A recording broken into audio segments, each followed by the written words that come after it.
ito ay meron na naman ulit tayong tatalakayin. Itong isang Kevlar, karating lang po nito. Kevlar, ang model niya ay GX. Ayan. Ang model niya ay GX. Di makita. Ay, wait lang. Ayan. GX5UB Pro. Ayan. GX5UB Pro. Ang problema daw nito ay ito pala ay ginagamit sa video, okay? So, 4 na speaker po nakakabit dito. So, ang sabi ng may-ari ay bigla-bigla na lang daw nawawala yung sounds. At simula noon, hindi na pumitik yung relay. Ngayon, ito na, isasaksak na natin. Pakinggan natin kung pumitik, may relay pumitik.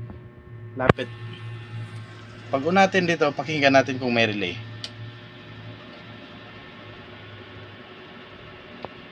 Wala pong pumitik na relay. So, ito ay part 2 na. Nung nakaraan, ang ginagawa natin ng isang Kevlar, walang sounds. Ganun din ang problema. Pero ang problema doon ay missing voltage, positive 12 volts and negative 12 volts. Ang pinalitan lang natin doon ay regulator LM7812 at LM7912. So okay na yun. So ngayon naman, bubuksan muna natin ito. Yan.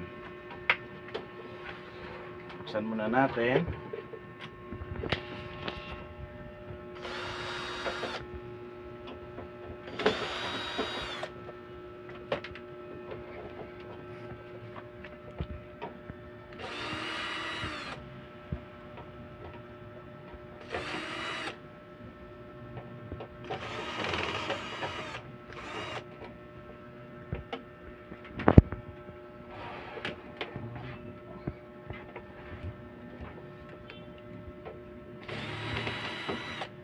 Bago pa daw to eh.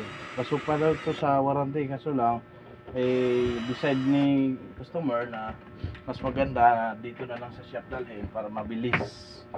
Bukas gagamitin na raw to, may binyagan.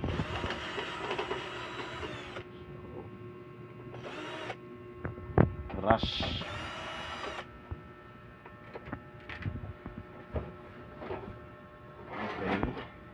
Ayan, nabuksan na po natin. Ito na po yan ang laman. Ang gamit na yung power output ay 2905 5198 C5198 at A1941. Medyo mabigat itong transformer. Itong relay hindi daw pumipitik, kaya walang sounds. Saksak natin ulit. Yun natin. Ayan. So wala talagang pumipitik. Una natin gawin,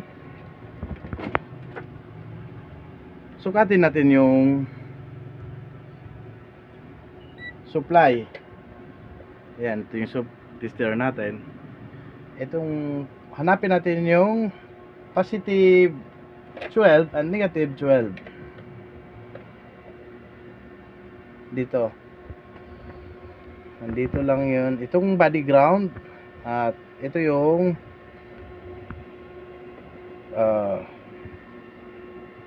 negative 12. Ayan. Mayroon po siyang reading na negative 12.2. At dito naman tayo sa ililipat natin yung isang paa.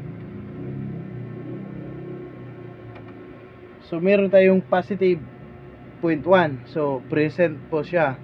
So wala po siya problema. So ito naman yung kanyang 5 volts. 5 volts niya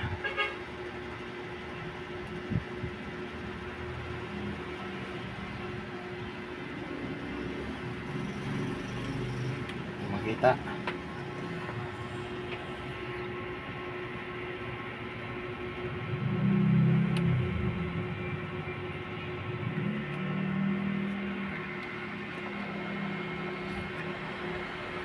Itong kanya 5 volts. Yan. Negative 5.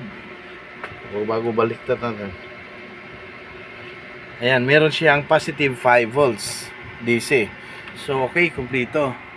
So, ngayon, ang tanong, bakit ayaw pa rin pumitik ang relay? So, susubukan natin itong bubuksan. Papatayin muna natin. Yan.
Yan, nabuksan na natin.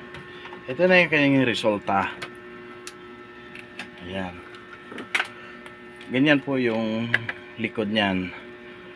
Makikita natin dito, ito yung audio output na sa right, tawid dito, papuntang relay. Pag nag-switch to siya, dito magka-connect, at ito naman yung kanyang positive. So mag-on ito. Ito naman yung left power output. Ito po yan, tapos po yan dito. Tapos pag on siya, dito na naman siya kukontak. So pupunta na naman yan dito sa left channel output, speaker terminal. Itong negative, common lang po yan, one line lang po yan siya. Yung apat na salpakan na speaker na negative, apat common lang siya, connected lang po yan siya lahat. At iyan papunta po dito sa negative and positive filter capacitor. Positive, negative, ground capacitor. So ngayon po, itong kanyang relay, ito yung supply ng relay. Dapat po mayroong 20 volts ito. Ayan, isaksak natin kung meron ba siyang supply.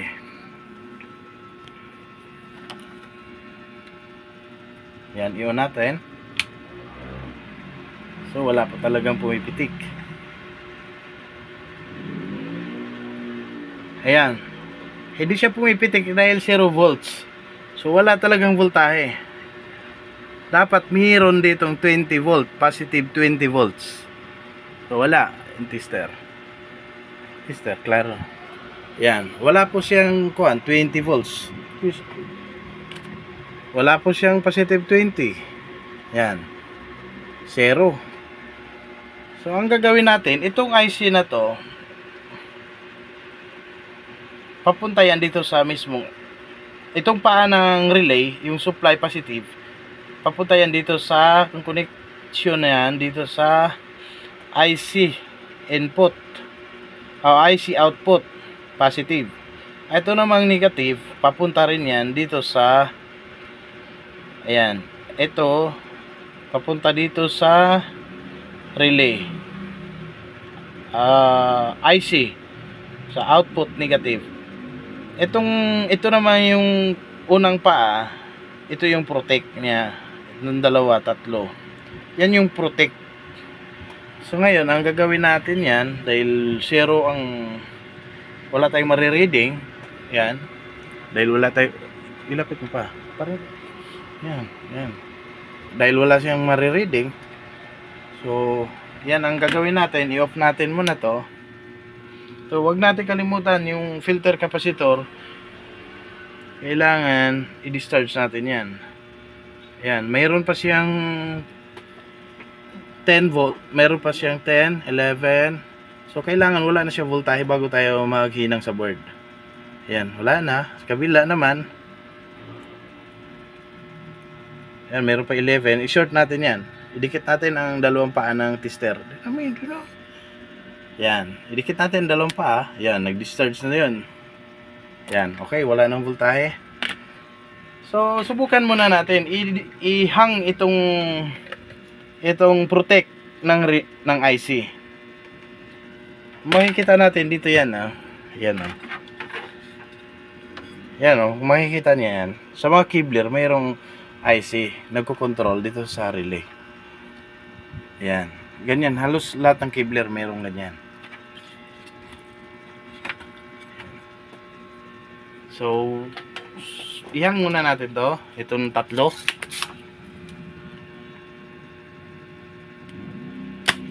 Okay, isa lang muna.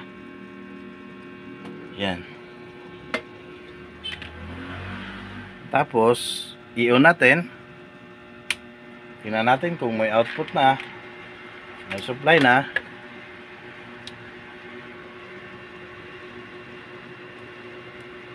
Wala pa rin.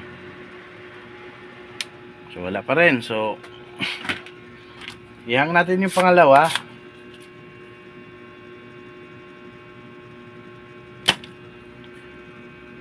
Yan. Yan yung paa ng protect niya. So, ay, dito pala. Sorry. Yun natin. Yan. Hindi pa rin pumitik ang relay. Dahil wala pa rin. Ayan, meron na siya. Nag-unang relay. Ayan, meron na siyang 20.7 volts.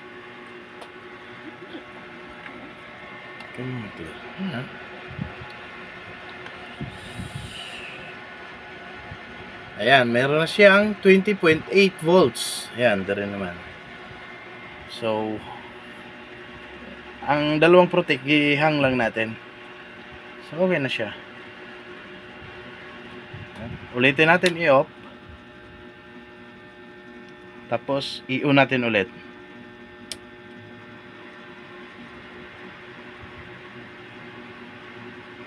Yan, meron na siya. Yan. Meron na siyang positive 20.21 volts. Yan. At 21 volts. Yan. Meron na 21. So, subukan natin, i-testing natin kung magno-normal na po ba siya. Pero, mas maigi kung, ayan, okay na yan.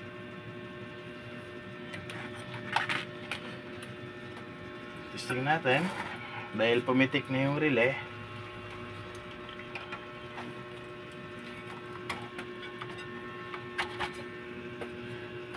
So kailangan natin itornilyo, kahit isang tornilyo lang, kaya para safety ang board, baka biglang gumalaw. Ayan. Ito naman yung speaker natin. Ito lang yung ginawa ko kasi naubusan ako ng speaker wire. At ito naman, yan yung paganyan. Ito naman, sinsyan na yan na yung speaker wire ko. Mahirap lang talaga to. Yan. Yun natin.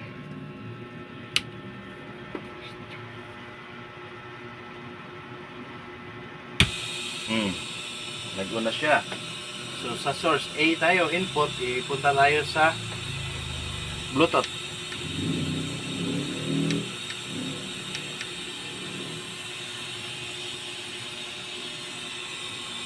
So mukhang naka-ano na siya, naka-Bluetooth na siya. Pero naka-Bluetooth na siya pero may humming.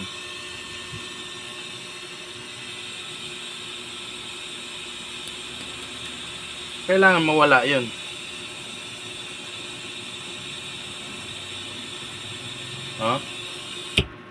So kailangan mawala. Ang gagawin natin, buksan natin ulit. Hindi pwede 'yun, hindi normal 'yun.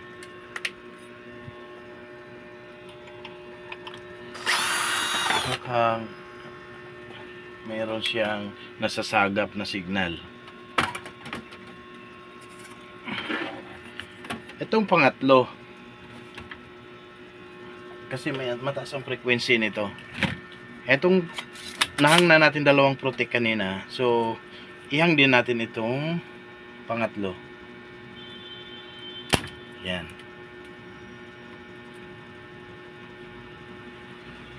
Yan o. Tatlo yung nahang natin. Yan. Tatlo yung nahang. Ayan. Yan. Yung tatlo yung nahang natin sa IC. Bali, pin 1, 2, and 3. Ilang pin to? Bilangin ko ha. 1, 2, 3, 4, 5, 6, 7, 8. 8 pins. So, bali, 1, 2, and 3 ang gihang natin. Sige, testing natin ulit.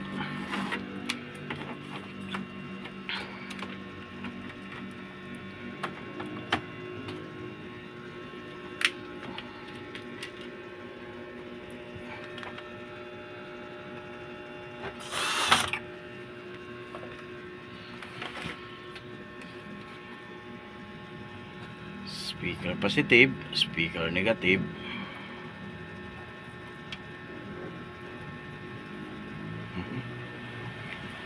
Yan, ay.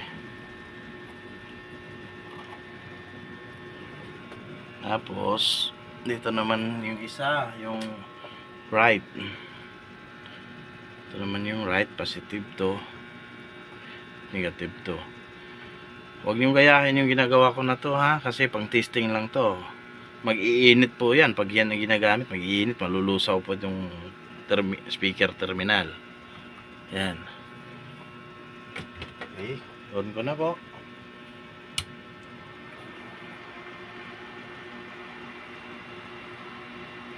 Yan, pumipitik na siya. Pero lang ha.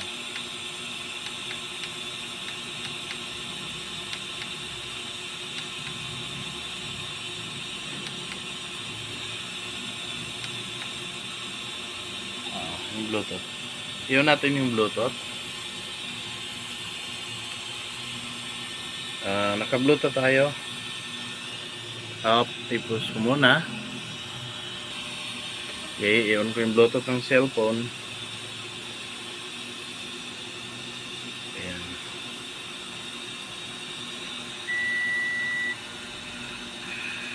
Pairing. Pair. Okay. Active na.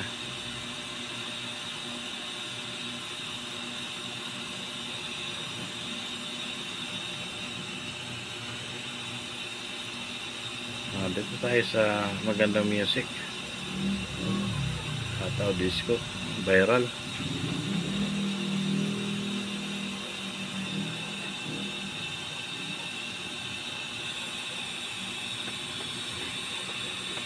Video Bluetooth. Okay. Lang. Yan, volume na natin.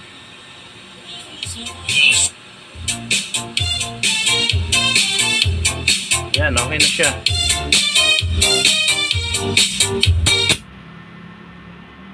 Lang ha. Mamimili tayo ng magandang hataw nga. Sayo tayo.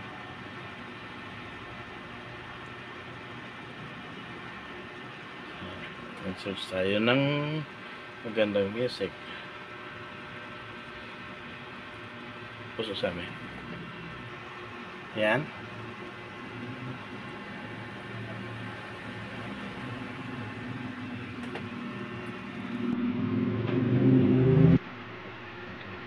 Wala.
Okay guys, okay na po yung gawa natin. Hanggang dun lang po ang ating video. At maraming salamat po. At huwag niyo po kalimutan mag-subscribe po sa ating YouTube channel. At